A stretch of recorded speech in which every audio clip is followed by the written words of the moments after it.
This is 8 Midland Drive in just outside of Millersburg, surrounded by countryside, but really convenient. First of all, of course, this porch needs to be improved. Most townships will allow you to repair and replace without a permit.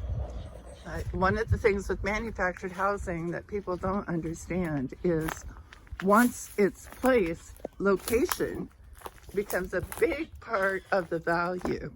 And although this porch has to be absolutely replaced, this location is amazing. It's a large home, and we'll go inside and I'll talk you through what I would do if I was house hacking. But I want to show you the lot.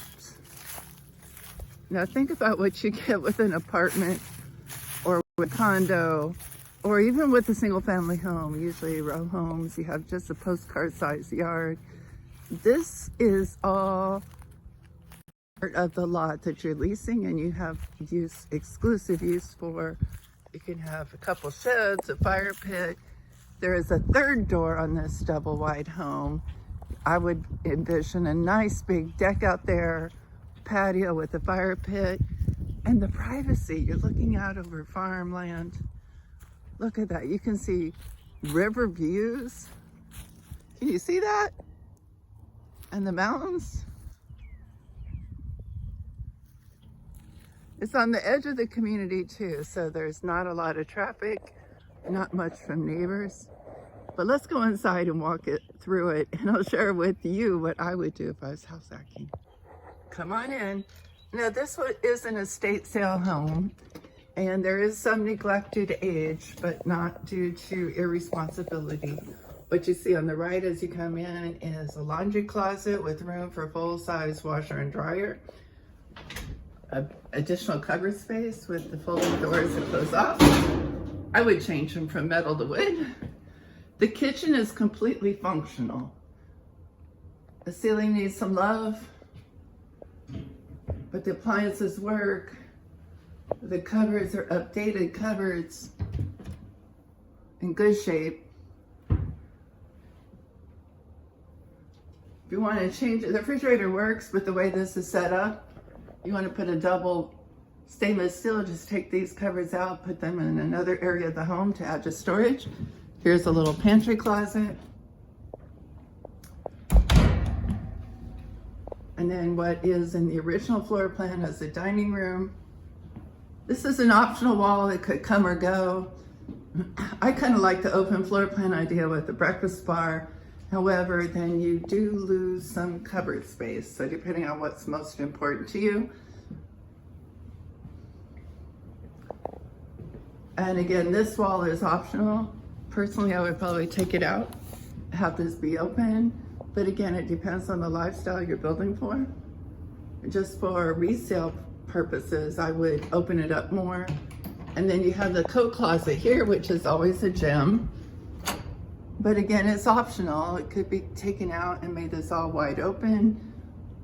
Could, perhaps build that out to another coat closet. Expansive living room. At one point, there was water damage. This has scared off buyers. It doesn't scare me off because I've been the listing agent through the heavy, heavy rains we had, and there was no sign of water leak.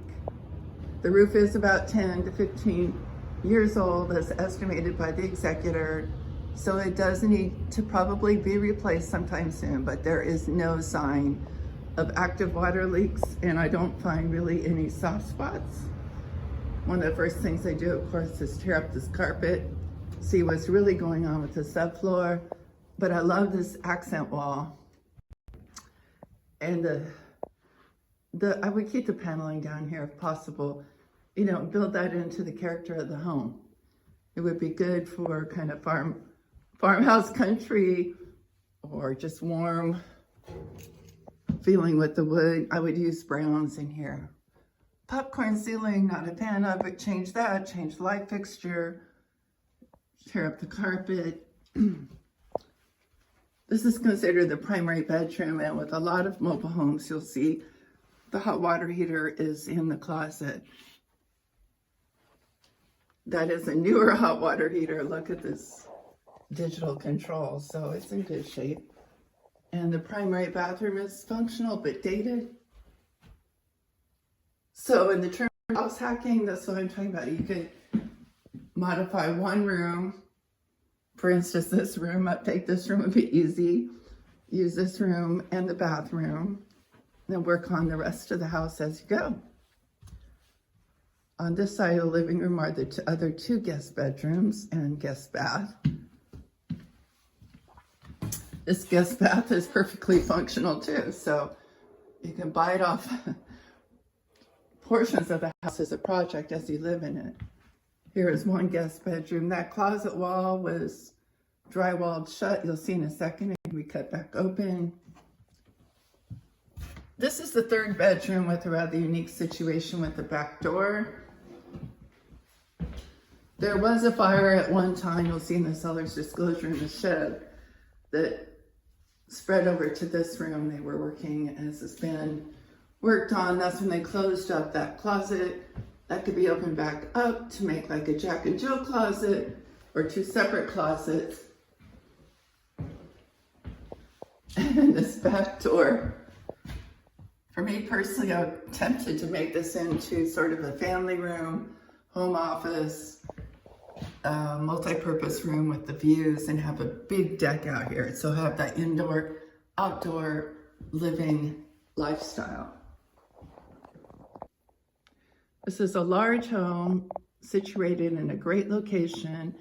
The lot rent is only $500 a month. There is a water and sewer fee for the public water and sewer that runs approximately $45 a month. Talk about affordable living.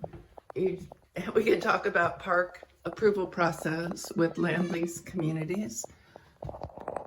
But this is a prime opportunity for house hacking.